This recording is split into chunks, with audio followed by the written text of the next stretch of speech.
The adolescent period is a transition phase from childhood to young adulthood. This is a dramatic time of physiological growth and maturity. This presentation will focus on the normal physical and psychosocial growth and development of the adolescent. Puberty is the development of secondary sexual characteristics, ultimately leading to fertility. Puberty in the physical sense is divided into 5 stages, known as the sexual maturity rating.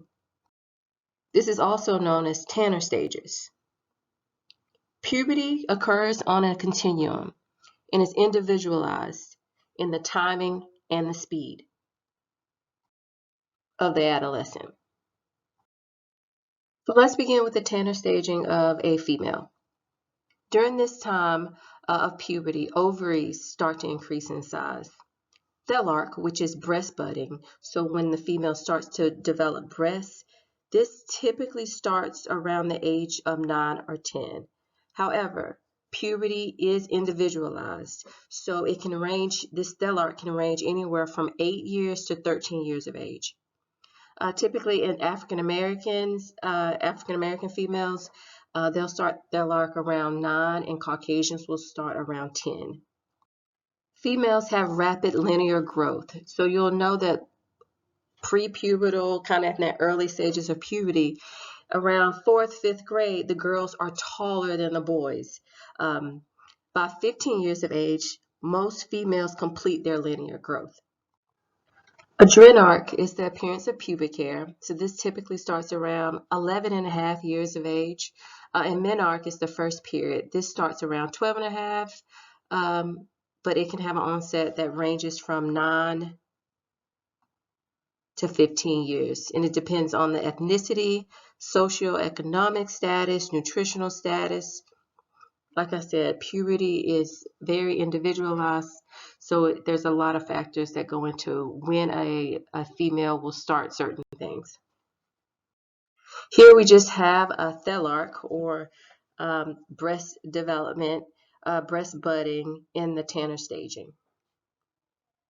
In Tanner staging, we'll start at prepubertal and go to an adult. Here we have adrenarche, or the development of pubic hair, and again it starts prepubertal and it goes to adult in the Tanner staging. Next we have male Tanner stages. The initial sign, or the first sign of male puberty, is testicular enlargement. Once puberty begins, the left testes generally hangs a little lower than the right. So if you see this on your physical exam, this is normal. So testicular enlargement averages around 11 years of age. This testicular enlargement happens approximately 6 months before the development of pubic hair. So in your patients where this testicular enlargement does not precede other pubertal changes, we might want to assess and look out for the use of anabolic steroids. Sperm arc, or the first release of sperm, actually occurs kind of mid-puberty. Around SMR, or sexually maturity rating, of 3 to 5. The elongation and the widening of the penis also occurs around this time, the SMR of 3. So most males also have a rapid growth in height. Theirs start a little later. Most males complete their linear growth around 17 years of age.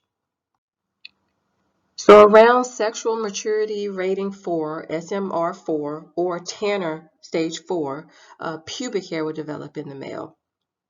First you start with pubic hair, then they will get axillary hair, so under the arms, and then facial hair. Gynecomastia is unilateral or bilateral enlargement of the breast tissue.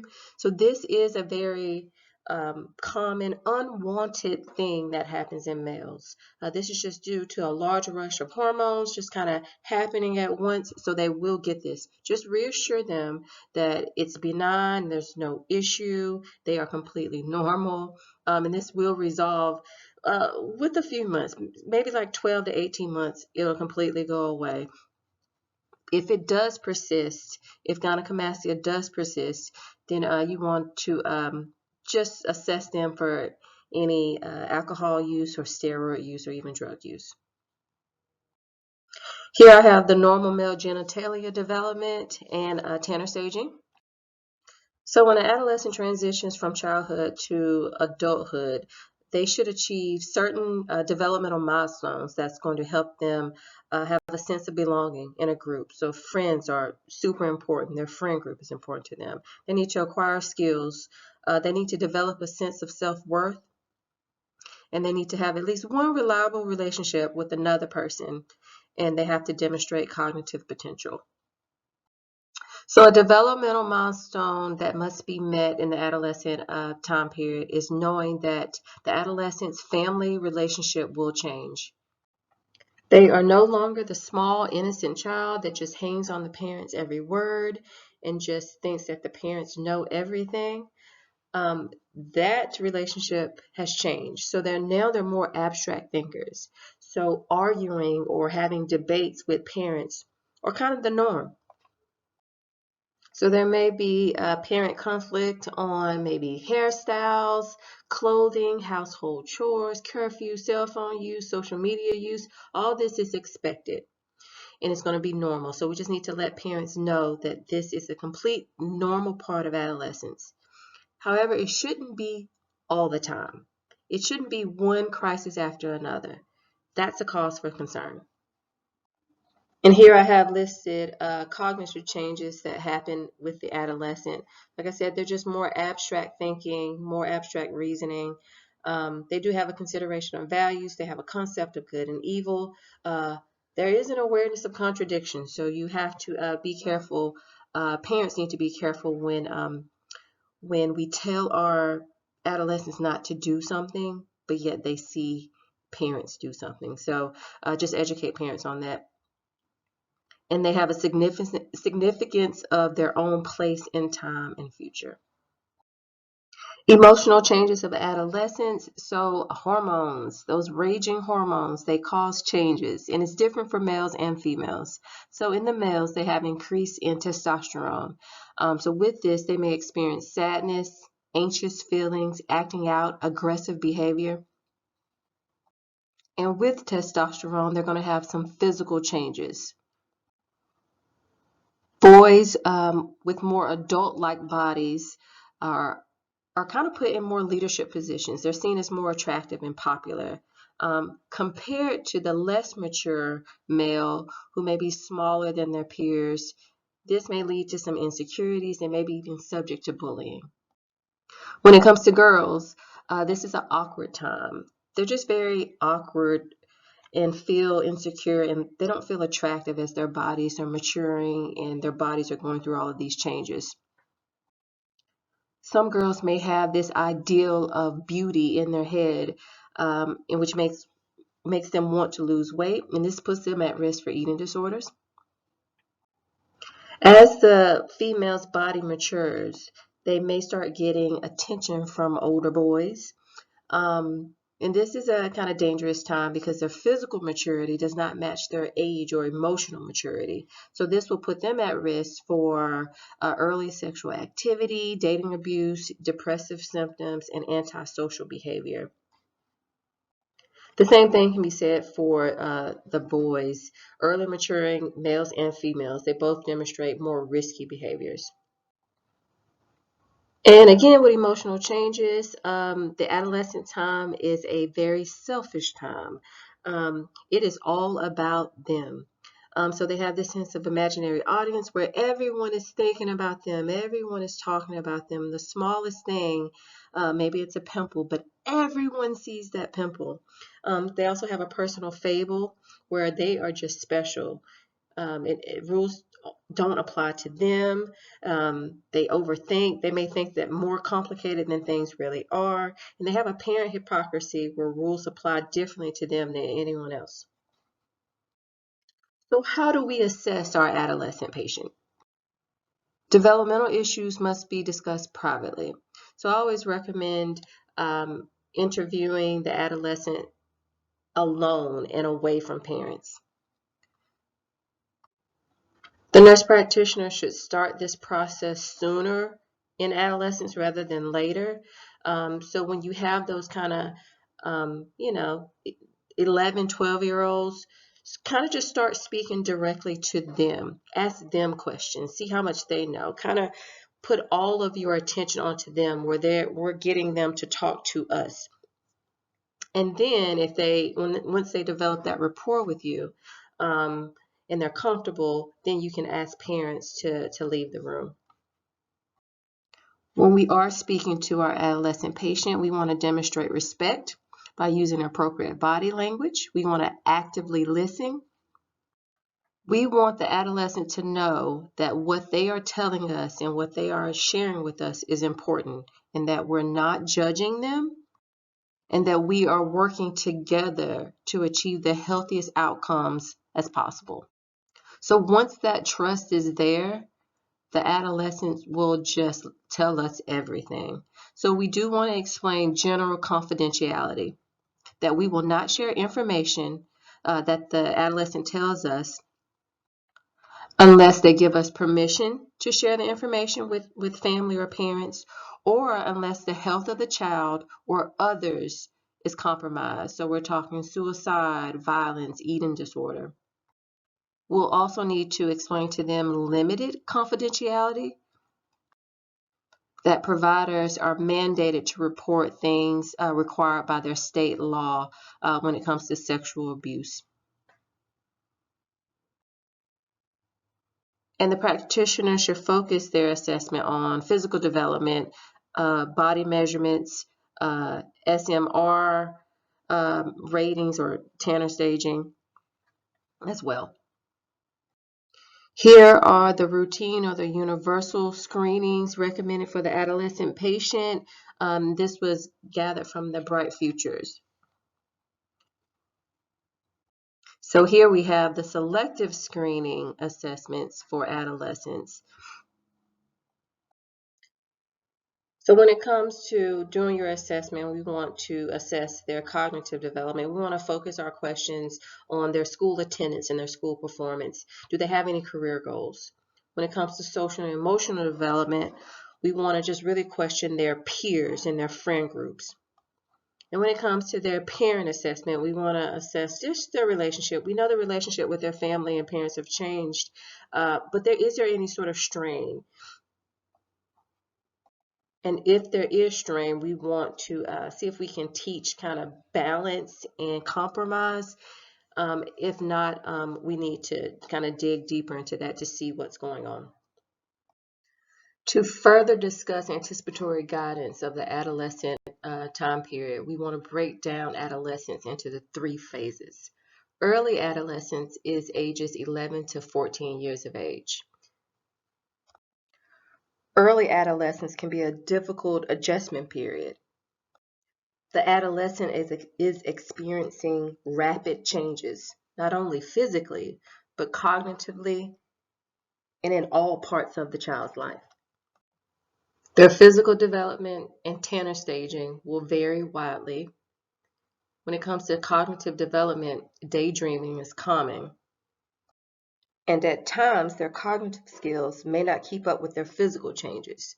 So you'll have having a mature-looking child, but they act very immaturely. This is a phase where the adolescent is often confused, even frightened by the changes they are experiencing. Their peer group is very important to the early adolescent, and they may exhibit an anti-adult attitude where they just don't want to have anything to do with their parents or adults. And for the adults, the early adolescent period can be a very difficult time to be around an early adolescent child. So in your anticipatory guidance to parents, we just have to make parents aware of this and let them know that it may be frustrating, but it's during this time period that the child needs support, caring, and understanding. So during the well child visit of an early adolescent, The nurse practitioner needs to ensure that the HPV vaccine is offered. We want to make sure that our DTaP is up to date, and we also want to give the meningococcal and hepatitis A vaccine. When it comes to anticipatory guidance, we want to educate the family and the patient of the physical changes, nutritional needs, the emotional and psychological changes that are going to occur, sexual responsible behavior. We want to go ahead and start talking about this now early, and also transition to adult care. It's around 12 to 13 years of age that we want to start talking about adolescent transition to adult care. This is the age that they should know that they are maturing and they're not going to stay in a pediatric practice forever. So we want them to get used to talking to providers, used to answering questions and providing a history. For those patients who have a chronic healthcare condition, they need to start learning about their medical history, medications that they take. And by 16 years of age, we need to have some sort of adult transition plan in place. Middle adolescence is 15 to 17 years of age. It's the essence of adolescence, characterized by continued changes in physical, cognitive, and socio-emotional development. The adolescent becomes increasingly aware of their appearance as they have increased concern about their attractiveness. Cognitively, they develop intellectual sophistication, creativity, reasoning, logic, and decision-making skills. Social and emotional development, peers are still really important to them. So their peer groups, their friends, are still kind of the center of their lives. School and extracurricular activities are often is often the focus of their life as well. Because they have this new cognitive development, they are less anti-adult. This is because they can carry on conversations and they have this reasoning and logic that they can actually talk and communicate better with adults and parents. Middle adolescence is also the time when the adolescent is at its highest risk for developing mental health disorders. It is also common for the middle adolescent to begin sexual and risky behavior experimentation. During the middle adolescent well child visit, we do want to check for STI. So you want to do a screening for STI if the patient says that they are sexually active. Regarding anticipatory guidance, we want to continue to educate on their physical changes. We want to talk about drug, tobacco, and alcohol use because this is a time that they're experimenting with risky behavior. Talk about injury prevention, extracurricular activities. Always talk about nutrition and sleep habits. This is the time that they want to start talking about doing self-examinations. For females, talk about how to do breast exams, and for males, testicular exams. The third phase of adolescence is late adolescence. This is 18 to 21 years of age. This is the young adult period. Here they have a clearer self-concept. They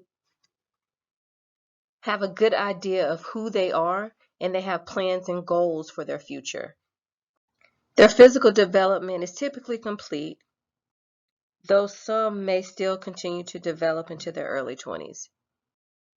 At this phase, they now have adult reasoning skills. The late adolescence relationship with parents and family now is on an adult to adult basis, with parents and families now taking a more supportive role in the adolescent's life. And many may have committed partner relationships during this period. If a late adolescent is still attending a pediatric facility, this is probably one of the last times that you'll see them because most pediatric clinics will stop seeing the patient once they go off to college or once they turn 18 to 21 years of age. So the transition to adult healthcare should be completed by now. If not, they are more than likely moving towards that process of adult transition. So the nurse practitioner would want to educate the patient on how to enter and use the adult healthcare system. Here I have listed anticipatory guidance for the late adolescent phase. Adolescents participate in risky behavior because of their need to explore, experiment, and push limits. Due to the adolescent's evolving cognitive development and reasoning skills, at certain parts of adolescence, they have a variability in thinking about the consequences. So that's another reason why they participate in risky behavior. They don't think about the consequences. Social wise, friends and their peer groups are very important to them. So they need to feel accepted. And then also because they are so emotionally sensitive during this phase, environmental factors, including like their academics, how they're doing in school, behavior disorders, self-esteem, mental illness, poverty, poor sleep, all of those play a role in why an adolescent participates in risky behavior. Now, there are protective factors that would make adolescents less likely to participate in risky behaviors, and that's an adolescent who has a high self-esteem, an adolescent who has a sense of future or academic success, or an adolescent who has a strong relationship with their family or trusted an adult. So that's why during those anticipatory guidance education, we want to counsel families and parents that we know this is a difficult time, but your adolescent needs support. They need caring. They need love. They need you to build them up. So how do we assess an adolescent's risk of engaging in risky behavior? We use the HEADS assessment. And the HEADS technique is located in your textbook, and it's a way for assessing risky behavior in the adolescent. And it assesses home, education and employment, eating, activities, drugs, sexuality, suicide/depression, and safety. In our assessments, if we find that an adolescent is engaging in risky behavior or is at an increased risk to engage in risky behavior, we want to intervene if possible, but especially if the adolescent's safety is at stake. We want to give the adolescent information and encourage positive, good, healthy decision making, and of course send referrals as needed. Tobacco use is a common risky behavior that adolescents engage in. So we want to ask about smoking, chewing, hookahs, electronic cigarettes. We actually have to directly ask them, do you smoke? Do you do this? We can't forget to ask about exposure to secondhand smoke as well, because maybe they don't, but maybe their peer groups, in their peer group smokes, or so they're around it a lot. So we always have to ask about secondhand smoke.